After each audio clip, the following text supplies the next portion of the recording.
Hello everybody, we are back here on the Hunter Call of the Wild, and today we are going to make a red deer guide for Te Awaroa. Now I have done this in the past, but that guide was made when Te Awaroa first came out, and since then I have discovered some new locations, so we're going to go over all of them today. First off, if you guys are brand new to the channel, be sure to subscribe, click that like button, and ring that notification bell so you guys will never miss another video. Also be sure to leave a comment down below on what else you guys would like me to do here on the channel guide-wise, and I'll try to get to as many of them as I can. But with that being said, let's start talking about the red deer. Now obviously with the red deer great one being released, a lot of people are trying to get theirs and want to know what the fastest and most efficient ways of getting it is. And I think to start things out, let's go ahead and look at a map that I've created of all of the different need zones, or I guess drink zones, that red deer have here on Te Awaroa. Now anything that's circled in red is a drink zone that I have personally found at one point or another during the time frame that Te Awaroa has been out, and then everything circled in green are the areas that I'm currently using to grind, because there is a very important, or actually quite a few very important things that we're going to talk about that can really improve your chances at finding it and the speed at which you find it at, and it'll help you find tons of diamonds and rares as well. So if you were just here to look at the different zones that I've found and where you can go for red deer, then you've already seen what you came here for. But I do want to say it might be a good idea to stay for the rest of the video, because we're going to go over some methods that can really help you out. I have spent probably around 35 hours hunting for the great one red deer at the time of recording this, which is like 3.5 days after the release of the map, or not the map, but the great one red deer. And I have killed around 1,050 red deer, got 10 diamonds, and also got 5 rares and 3 trolls. So these methods that we're about to go over are pretty effective, and you can get quite a few good trophies out of it. Now the first thing that we're going to talk about is why I only use certain zones, and the biggest reasons why I only choose like half of my known need zones is because when you're hunting for something like the Great One, and this is something that I've learned over the course of hunting for the Whitetail Great One, it's very important to kind of limit your locations that you grind to only the best of the best, because you want to make sure that when that Great One does spawn, that it's in an area that you can easily find it as soon as it pops up on your map, because that is very important.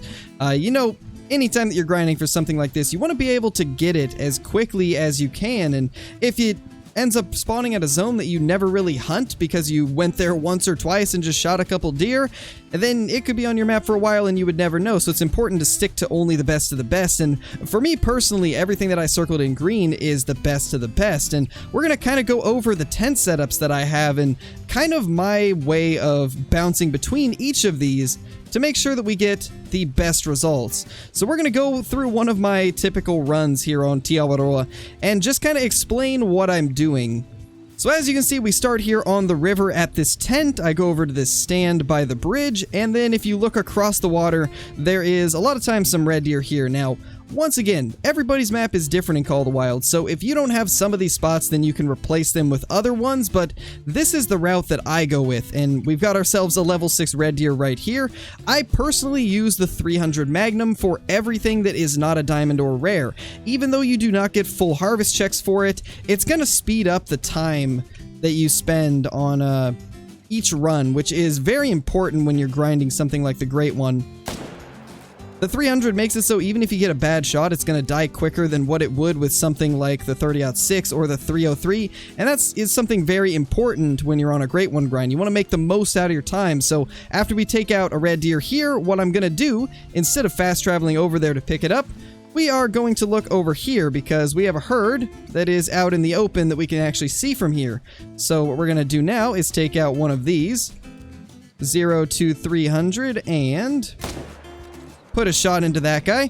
Because we are using the 300 Magnum, he's already down, and that is the biggest reason why I use it. So what we do now is we fast travel over here, and we're going to be able to claim that first one that we shot, and then we will fast travel over to the tent next to the second one that we shot, which is right over here, and that's why I've got tents set up at all of these locations.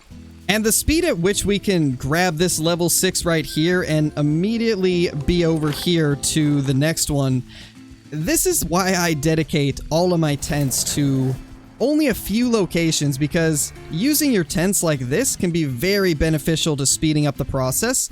And with what I've got going right now, you still get enough of them down to make it so they have plenty of time to get your respawns back to the zones that you're hunting.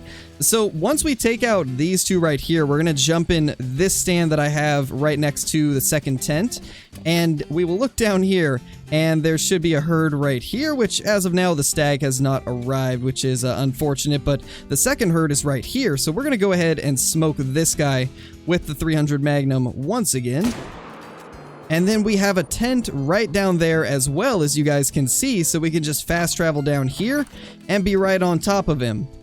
Now we just zoom through here and pick this little guy up, and we can fast travel back to the tent just to save a couple seconds. It really doesn't have to be done, but I do it just to save a couple seconds from traveling over here. And now we've got ourselves a herd down here, so we'll jump in this stand that is next to tent number 4, because technically 4 I guess, but third one that we fast traveled to. We're gonna jump in here and take out this guy with the 300 Magnum once again, and then fast travel down to the tent that's next to him.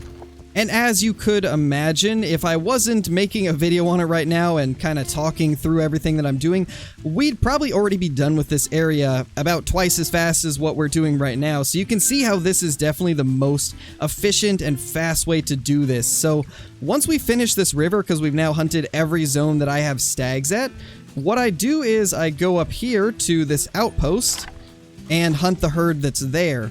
Now, there's one more thing that I want to talk about before we actually take a look at this location, and that is why I've got the tents directly on top of the zones instead of being, I guess, 150 meters away like a lot of people do. Most people, when they're grinding something, if they haven't, like, I guess, spent literally thousands of hours going for it and have kind of messed with everything to the point where they know what's fastest and what's not fast, a lot of people will just put their tent like 150 meters away, or like a lot of people would use one tent and then just like go through and shoot all the herds on foot.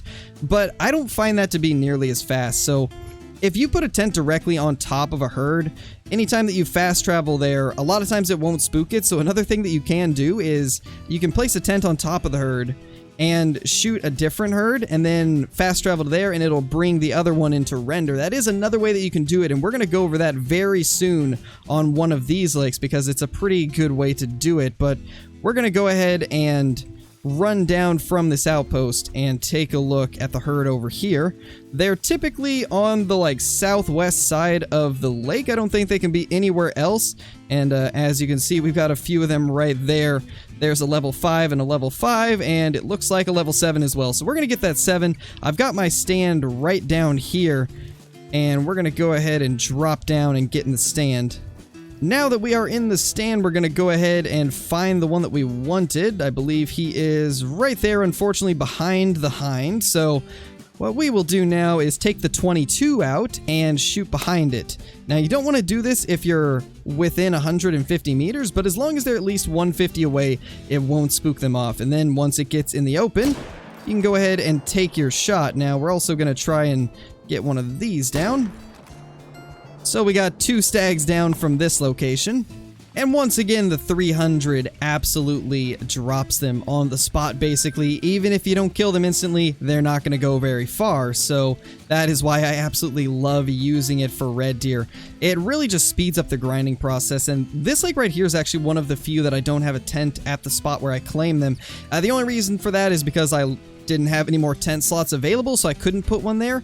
Normally I would, but I just didn't have any slots for it because I wanted to do that with these lakes up here. So next, what I do on my runs is I go to this outpost up at the top Rotanui Lake, or whatever it would be pronounced.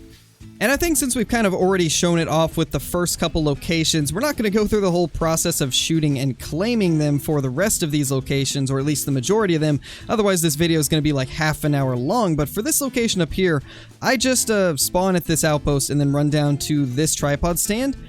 And once you get down here, you can see across, and there will be stags pretty much all across the opposite shore.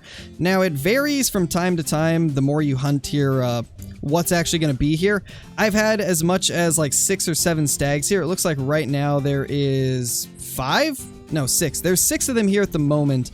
And all I do is I jump into the stand over here and go from right to left and just shoot every single one of them. They're typically spaced far enough apart that you're not going to be spooking anything from shooting them. You do want to make sure that you're in the tripod stand though, or else you're going to create too much hunting pressure and just delete the zones over here. Which I'm not 100% sure if they'll always come back to here when you do delete the zones, so just to be safe, I'd use a stand. After you've killed everything, you fast travel over to this tent, and then you can run along this entire coastline and pick them up.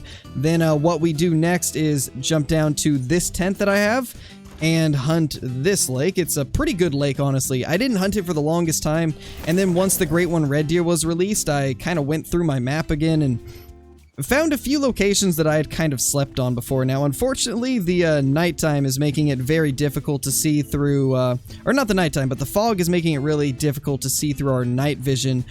But you just jump into this stand right here and then hunt the red deer that are over here. They can be pretty much all across this shoreline. Let's see if we can... no, we're gonna have to change the time because it's getting a little bit too foggy.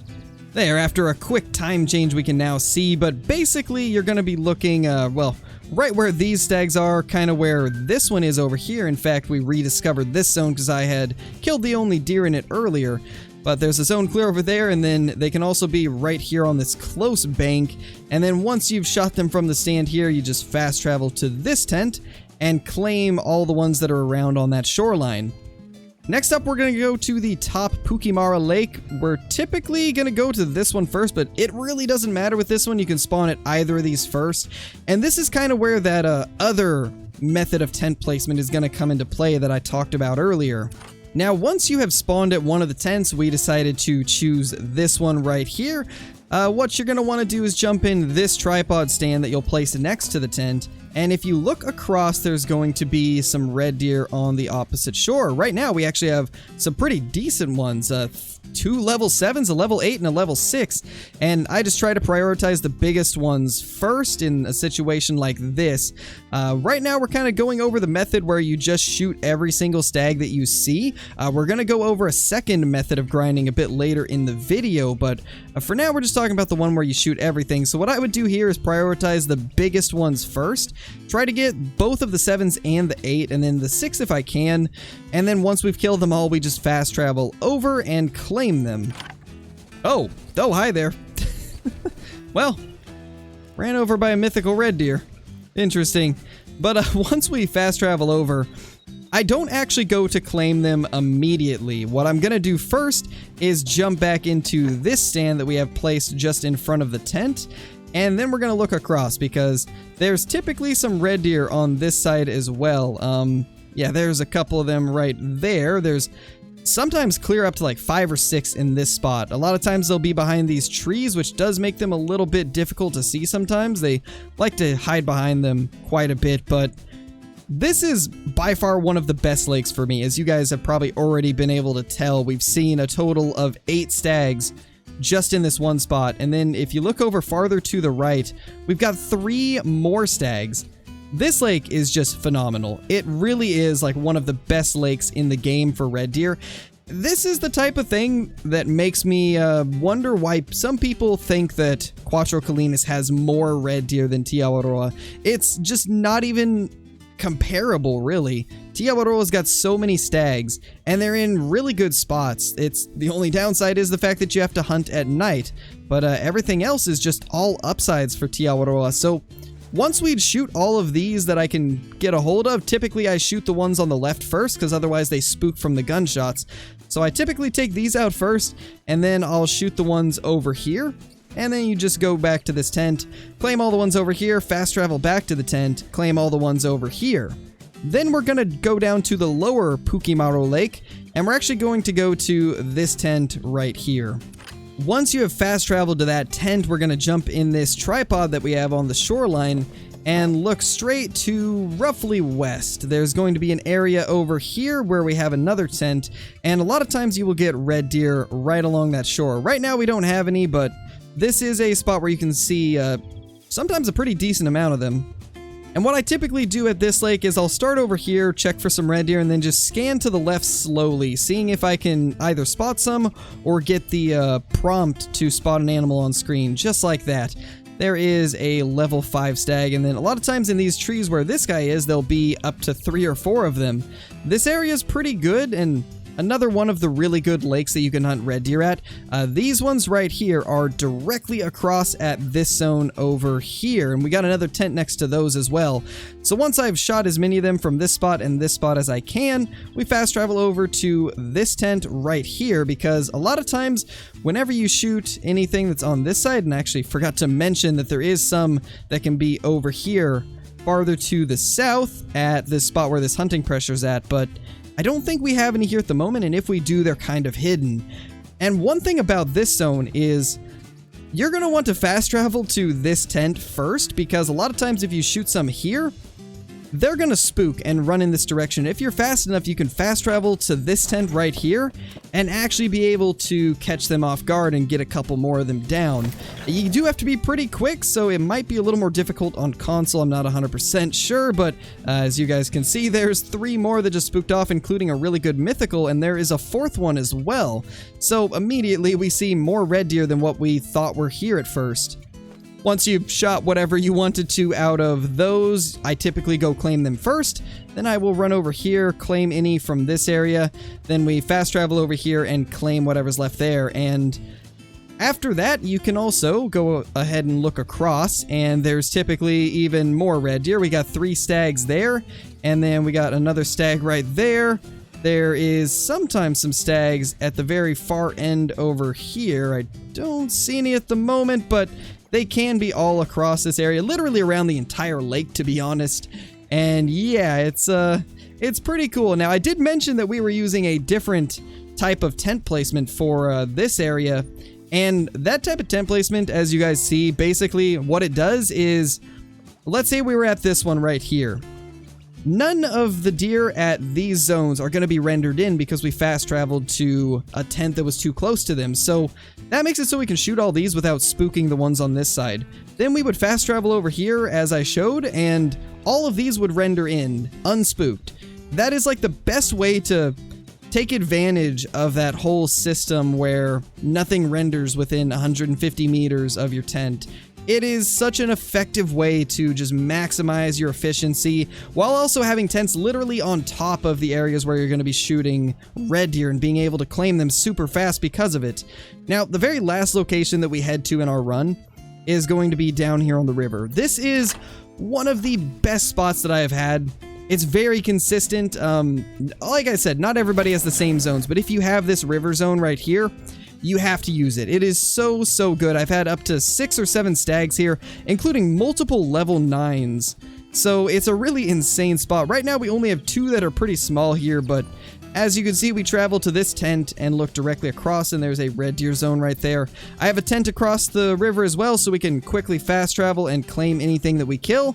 And yeah, it's just a great spot. Absolutely love this zone right here. And with the kind of iffiness with the Red Deer Great One right now, at the time of putting this guide out, there still is no clue like why some of the Red Deer are basically dying without players shooting them. When it comes to the Great One Red Deer, that is. Nobody really knows why that is, and it's been really hard to kind of nail down that. And the way that I'm hunting them and showing you guys right now will kind of help minimize the chances of you passing up something like that. There's theories that maybe going out a render causes it to die or something like that, and this will kind of make it so that is less of a thing, because if you're using the locations I'm showing, most of the time everything's pretty open and you'll be able to spot everything that is in that area. And obviously, if it has something to do with render distance or anything like that, that would minimize the chances of that happening. But obviously, we have no clue like what really is causing it. It's all just speculation, and this is, I guess, just some tips to kind of help minimize missed stags, or it can even help you not miss some diamonds and stuff like that. Now, once again, we're going to go ahead and put up the map for all the different zone locations, and I might as well just put up a map with all my tent and stand locations as well, and I'll try to put like some total cost of all of them, or something along the lines of that if I have enough time to get around to that. But basically, as we take a look at these maps once again, we're going to go over the second method of grinding. Now, we still use all the same areas. The only difference is we're going to use Jaxie Beard's herd management techniques. Now, he's made a video on this before, And it really is pretty effective. I've spawned a few big diamonds doing this, and basically the strategy is you shoot all of the mid-sized animals instead of shooting the big ones. You only shoot the mid-sized ones. So for red deer, you're going to want to shoot the level 6s. And basically what you do is you shoot all of the level 6 ones for 1 to 3 runs, depending on how long it takes you to get a good amount of them to turn into level 7s and 8s, because a lot of times you will get some of those 6s to come back as a higher level. And I basically just keep rinsing and repeating this, just shooting the level 6s until I have tons of 7s and 8s on my map. And then once you do that, you want to do a run where you kill off all of the 7s and 8s, and a lot of times you will get a diamond to spawn doing this, or at least a level 9. I've had this be very effective in the past, and though I cannot guarantee that it's going to work the first or second time you do it, if you keep doing that strategy, it does seem to work pretty well. It takes a little bit longer to kill them off this way because you're picking specific red deer each time, but I've seen it to be pretty worth it in the end, so I would definitely recommend giving that a try at least once or twice, just to see if you like that technique. Now, last but not least, let's go ahead and go over a couple more things. The first one is the drink time. So, red deer drink on Te Awaroa from 1830 to 2130. Now, technically, they do start at 18, but only like half of your zones will start at 18. The rest of them will start at 1830, so I recommend just going to 1830 and starting there. And then I typically stop hunting at around 21, because that's when the early zones will stop drinking, and then you're going to miss out on some of the stags. So, I would do that a lot of times using the methods that I've shown you guys. I'm usually able to get through an entire run with like an hour of in-game time to spare, and that gives me some time to go over those areas for a second time before doing a time reset, because sometimes you will miss some that might have arrived late. And sometimes your respawns will even be back at their zones before you reset the time, because when animals respawn, they just spawn at like specific points of the map, and then they have to run to wherever you shot them from. And a lot of times it will take them some time, so there are times where you'll find them at their need zones before you even get a chance to reset the time. And as far as loadouts go, like I was saying, I use the 300 Magnum, but if I'm going to take something like a diamond or a rare, I will use the 303, because that rifle is just a powerhouse on red deer. It's well worth the slower fire rate compared to the M1, just because you get one extra expansion, and on a red deer that's pretty important. It kills them quite a bit quicker than the M1 or the 30-06 would. But there is another option that you could use for taking your diamond and rare red deer. That other option is the 243, and the only reason that I talk about that is because if you miss the vitals with the 243, you're going to have a much longer time to get a second shot in. In fact, I think that red deer don't even die from a 243 hit if you don't hit the vitals, so it can be a really good idea to use that if you're worried about messing them up. Another quick tip to end things off is always make sure that whenever you finish a run, to go through all your zones one more time after you reset the time, just to check every zone, make sure you haven't had a diamond or a great one spawn, because a lot of times I've had so many situations where I've logged out for the night, I log back in the next day, and I go through my red deer zones and I've got a diamond or a rare that I would have been able to get the previous night if I had just looked at all my zones one more time. So I do recommend going through your zones one more time after you've finished hunting, just to kind of look at each of them to see what has respawned. But I think that's going to be it for this video. I hope you all enjoy this guide. Let me know if there's anything that I didn't talk about that you guys would like to know a little more info about, or if there's anything that I showed in the video that you'd like some clarification on. I'll be happy to answer comments. And also, if you guys are brand new to the channel, be sure to subscribe, click that like button, and ring that notification bell so you guys will never miss another video. But with that being said, thank you guys for watching, and I will see you all in the next one. Peace!